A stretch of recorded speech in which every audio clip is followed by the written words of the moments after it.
تو ہماری توبہ قبول فرما، بے شک تو بہت توبہ قبول کرنے والا، نہایت رحم کرنے والا ہے۔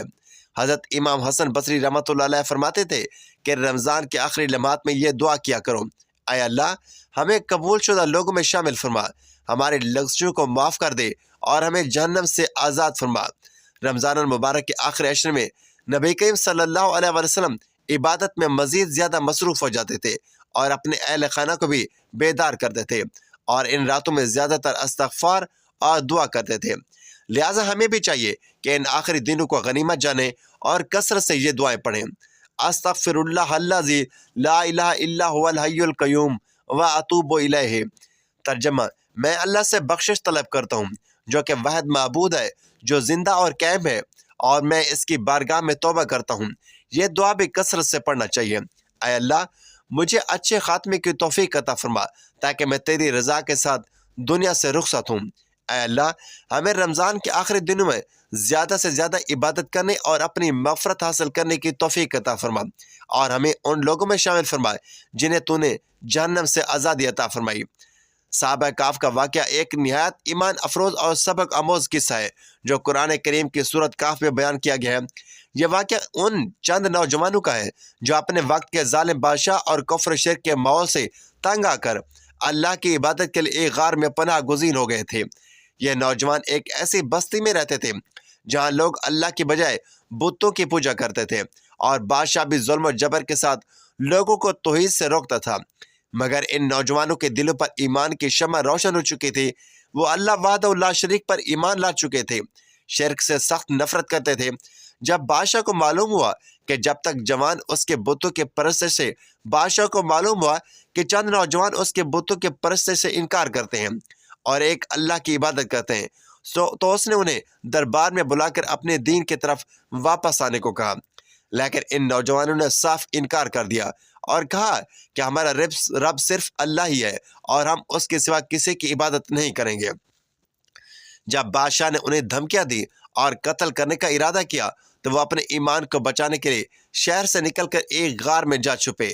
قرآن کریم نے اللہ تبارک و تعالیٰ ارشاد فرماتے ہیں، یعنی بے شک وہ چند نوجوان تھے جو اپنے رب پر ایمان لائے اور ہم نے ان کی ہدایت میں اضافہ کر دیا۔ اللہ تعالیٰ نے ان پر اپنی رحمت فرمائی اور انہیں نیند میں سلا دیا۔ ان کے ساتھ ان کا ایک کتا بھی تھا جو غار کے دانے پر بیٹھا تھا۔ اللہ تعالیٰ نے ان پر نیند طاری کر دی اور وہ 309 سال تک اسی حالت میں سوتے رہے۔ اللہ تعالیٰ فرماتا ہے، یعنی تم انہیں جاگتا ہوا سمجھو گے حالانکہ وہ سو رہے تھے، اور ہم انہیں دائیں اور بائیں کروٹ دلاتے تھے، اور ان کا کتا غار کے دانے پر اپنے بازو پھیلائے بیٹھا تھا۔ جب اللہ نے چاہا تو وہ بیدار ہوئے اور ایک دوسرے سے پوچھنے لگے کہ ہم کتنی دیر سوئے۔ ایک نے کہا شاید ایک دن یا آدھا دن، دوسرے نے کہا کہ اللہ ہی بہتر جانتا ہے کہ ہم کتنی دیر سوئے۔ پھر انہوں نے کہا کہ ہمیں کھانے کے لیے کچھ بھیجا جائے تاکہ ہمیں پتہ چلے کہ اب حالات کیسے ہیں۔ چنانچہ انہوں نے اپنے ایک ساتھی کو چاندی کے سکوں کے ساتھ شہر بھیجا۔ جب وہ شہر پہنچا تو دیکھا کہ سب کچھ بدل چکا تھا، لوگ اللہ کو ماننے لگے تھے اور وہ ظالم بادشاہ بھی مر چکا تھا۔ جب اس نوجوان نے کھانے کے لیے سکے نکالے تو لوگ حیران رہ گئے کیونکہ یہ سکے صدیوں پرانے تھے۔ یوں یہ راز کھلا کہ یہ وہی نوجوان ہے جو 309 سال پہلے غار میں سوئے ہوئے تھے۔ اللہ تعالیٰ نے ان کے ذریعے اپنی قدرت کا ایک عظیم شان کرشمہ دکھایا تاکہ لوگ قیامت کے دن کے دوبارہ زندہ ہونے پر یقین کریں۔ پھر اللہ تعالیٰ نے انہیں واپس نیند میں سلا دیا اور ان کی روحیں قبض کر لی گئیں۔ یہ واقعہ قیامت کے دن دوبارہ جی اٹھنے کی دلیل ہے کہ جس طرح اللہ نے ان نوجوانوں کو صدیوں بعد جگایا، اسی طرح قیامت کے دن بھی وہ تمام زندہ کرے گا تاکہ لوگ قیامت کے دن دوبارہ زندہ کیے جانے پر یقین رکھیں۔ اصحاب کہف کا واقعہ ہمیں سکھاتا ہے کہ اگر کوئی شخص اللہ کے احکام پر چلے گا تو اللہ تعالیٰ اس کی حفاظت فرماتا ہے اور اسے اپنی خاص نظر کرم سے نوازتا ہے۔ حضرت عمر بن خطاب رضی اللہ تعالیٰ عنہ کا شمار جلیل القدر صحابہ میں ہوتا ہے جن کی زندگی عدل و انصاف، تقوی اور فقیری کا ایک حسین نمونہ تھی۔ وہ ہر وقت اپنی رعایا کی بھلائی کے لیے فکر مند رہتے تھے اور راتوں کو بھیس بدل کر مدینہ کی گلیوں میں گشت کیا کرتے تھے تاکہ دیکھ سکے کہ کہیں کوئی حاجت مند تو نہیں، کوئی بھوکا تو نہیں، کوئی مجبور تو نہیں۔ ایک رات حضرت عمر فاروق رضی اللہ تعالیٰ عنہ حسب معمول مدینہ کی گلیوں میں جا رہے تھے کہ ایک خیمے سے بچوں کے رونے کی آواز سنی۔ آپ قریب گئے اور دیکھا کہ ایک عورت چولہے پر ہانڈی رکھے ہوئے بیٹھی ہے اور بچے زاروں قطار رو رہے ہیں۔ حضرت عمر فاروق رضی اللہ تعالیٰ عنہ آگے بڑھ کر پوچھا، بہن یہ بچے کیوں رو رہے ہیں؟ عورت نے جواب دیا، یہ بھوکے ہیں، کئی دنوں سے کھانے کو کچھ نہیں ملا۔ حضرت عمر فاروق رضی اللہ تعالیٰ عنہ نے حیرانی سے پوچھا، تو پھر اس ہانڈی میں کیا پک رہا ہے؟ عورت نے ایک آہ بھری اور کہا، اس ہانڈی میں پانی میں پتھر ڈال کر چڑھا دیا ہے تاکہ بچے یہ سمجھے کہ کچھ پک رہا ہے اور انتظار کرتے کرتے سو جائیں گے۔ یہ سن کر حضرت عمر فاروق رضی اللہ تعالیٰ عنہ کا دل کانپ اٹھا، آنکھوں سے آنسو جاری ہو گئے۔ آپ نے اس عورت سے پوچھا، تم نے خلیفہ وقت سے شکایت کیوں نہیں کی؟ اس بوڑھی عورت نے کہا، عمر ہمارے حال سے غافل ہے، ہمارا درد نہیں جانتا، وہ ہمیں بھول گیا ہے، اللہ اس سے حساب لے گا۔ حضرت عمر فاروق رضی اللہ تعالیٰ عنہ نے کانپتے ہوئے کہا، اے خاتون، عمر کیسے تمہاری حالت سے بے خبر ہو سکتا ہے؟ مگر عورت انہیں پہچان نہ سکی اور غصے میں بولی، اگر وہ باخبر ہوتا تو آج میرے بچے بھوکے نہ سوتے۔ حضرت عمر فاروق رضی اللہ تعالیٰ عنہ تیزی سے پلٹے اور سیدھا بیت المال کی طرف گئے۔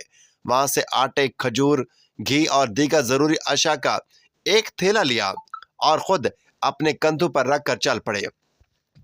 آپ کے غلام نے عرض کیا، اے امیر المومنین، یہ بوجھ مجھے دے دیجئے، میں اٹھا کر لے چلتا ہوں۔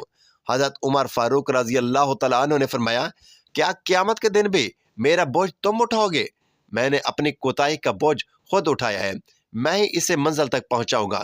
جب آپ اس عورت کے پاس اپنے ہاتھوں سے آٹا نکالا، کھجوریں دی، چولہے میں آگ جلائی اور کھانا پکانے لگے، بچے حیرانی سے دیکھ رہے تھے کہ یہ شخص کون ہے جو ان کے لیے رات کے اس پہر کھانے کا انتظام کر رہے۔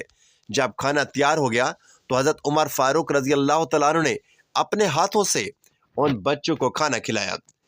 جب بچوں کے چہرے خوشی سے دمکنے لگے، جب ان کی آنکھوں میں چمک اور چہروں پر مسکراہٹ آئی، تو حضرت عمر فاروق رضی اللہ تعالیٰ عنہ نے شکر ادا کیا اور وہاں سے جانے لگے تو بوڑھی عورت نے آہ بھری اور کہا کہ کاش عمر بھی ایسا ہوتا۔ حضرت عمر فاروق رضی اللہ تعالیٰ عنہ نے محبت سے جواب دیا، بہن، جب تم کل خلیفہ کے پاس جاؤ گی تو عمر کو ضرور معاف کر دینا۔ یہ کہہ کر وہ واپس پلٹ آئے۔ بعد میں کسی نے اس عورت کو بتایا کہ جس شخص نے تمہاری مدد کی وہ خود امیر المومنین حضرت عمر بن خطاب رضی اللہ تعالیٰ عنہ تھے، جسے سن کر وہ بوڑھی عورت حیرت میں ڈوب گئی، آنکھوں میں آنسو آ گئے اور اس نے اللہ کا شکر ادا کیا کہ اے اللہ، تو نے ہمیں ایسا حکمران دیا، یا اللہ تو نے ہمیں ایسا حکمران دیا جو خود بھوکوں کا حال جاننے کے لیے آتا ہے۔ یہ واقعہ ہمیں سکھاتا ہے کہ حکمران کو اپنی رعایا کی فکر کرنی چاہیے، حکمرانوں کو غریبوں کے بارے میں باخبر رہنا چاہیے اور ہمیں ایک دوسرے کی مدد کرنی چاہیے۔ حضرت ابو بکر صدیق رضی اللہ تعالیٰ عنہ کا شمار ان جلیل القدر صحابہ میں ہوتا ہے جن کی زندگیاں سراپا ایثار، قربانی اور حسین امتزاج تھی۔ وہ خلیفہ وقت ہونے کے باوجود نہایت سادہ زندگی بسر کرتے تھے۔ ایک بار حضرت عمر فاروق رضی اللہ تعالیٰ عنہ نے دیکھا کہ حضرت ابو بکر صدیق رضی اللہ تعالیٰ عنہ ہر روز عصر کی نماز کے بعد مدینہ سے باہر ایک طرف نکل جاتے ہیں اور کچھ دیر بعد واپس آتے ہیں۔ حضرت عمر فاروق رضی اللہ تعالیٰ عنہ کو تجسس ہوا، وہ حیران ہوئے کہ آخر خلیفہ رسول صلی اللہ علیہ وآلہ وسلم روزانہ کہاں جاتے ہیں۔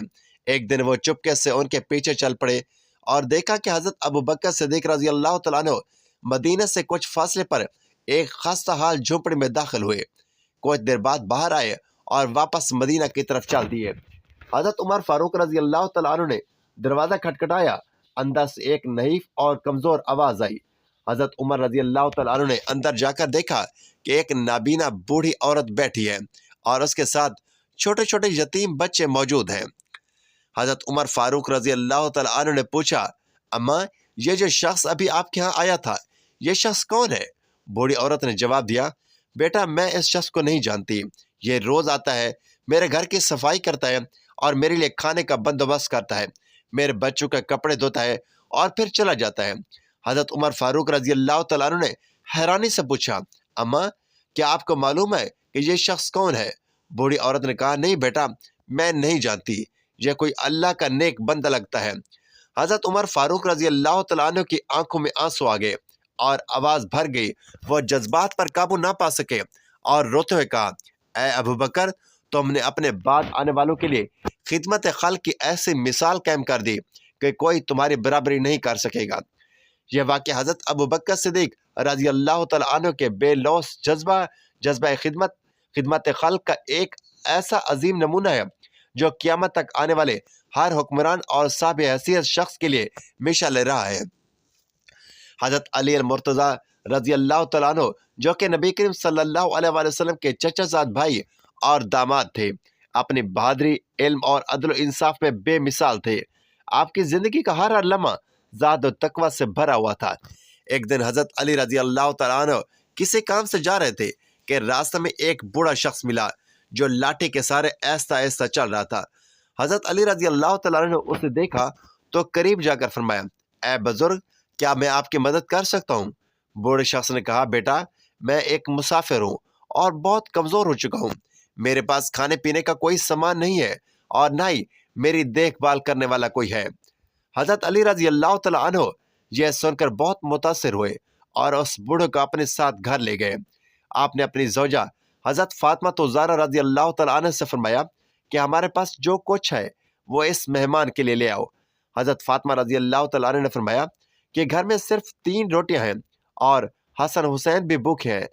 حضرت علی رضی اللہ تعالیٰ عنہ نے فرمایا، فاطمہ، کوئی بات نہیں، ہم اللہ کے مہمان کو کھلائیں گے تو اللہ تبارک و تعالیٰ ہمیں اس کا اجر عطا فرمائے گا۔ حضرت فاطمہ رضی اللہ تعالیٰ عنہ نے 3 روٹیاں اس بوڑھے کے سامنے رکھ دی اور خود پانی پی کر سو گئے۔ حضرت علی رضی اللہ تعالیٰ عنہ اور ان کے بچوں نے بھی بھوکا رہنا گوارا کر لیا، مگر اس مہمان کا شکم سیر کیا۔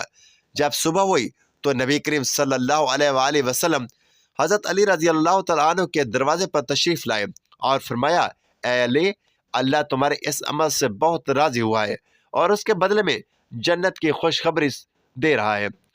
یہ سن کر حضرت علی رضی اللہ تعالیٰ عنہ کی آنکھوں میں آنسو آ گئے اور وہ سجدہ شکر میں گر گئے۔ یہ واقعہ ہمیں سکھاتا ہے کہ مہمان نوازی اور احسان کتنا عظیم عمل ہے۔ اللہ تعالیٰ اپنے بندوں کے چھوٹے چھوٹے نیک اعمال کو بھی کس طرح پسند فرماتا ہے۔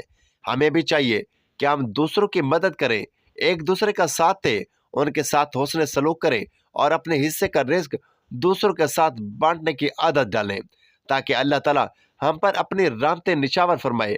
ہمیں بھی چاہیے کہ اپنی زندگی میں دوسروں کی مدد کریں اور اللہ کے بندوں کی خدمت کو اپنا شعار بنائے تاکہ دنیا اور آخرت میں کامیابی نصیب ہو۔ اللہ ہمیں بھی ایسے دل رکھنے کی توفیق عطا فرمائے جو دوسروں کے درد کو محسوس کریں۔ آمین یا رب العالمین۔ ناظرین، ویڈیو اچھی لگے تو ویڈیو کو لائک کریں، شیئر کریں، چینل کو سبسکرائب کریں اور کمنٹ باکس میں اللہ تعالیٰ کے 99 ناموں میں سے ایک نام ضرور ٹائپ کریں۔ اگلی ویڈیو تک کے لیے اجازت دیجیے۔ اللہ حافظ۔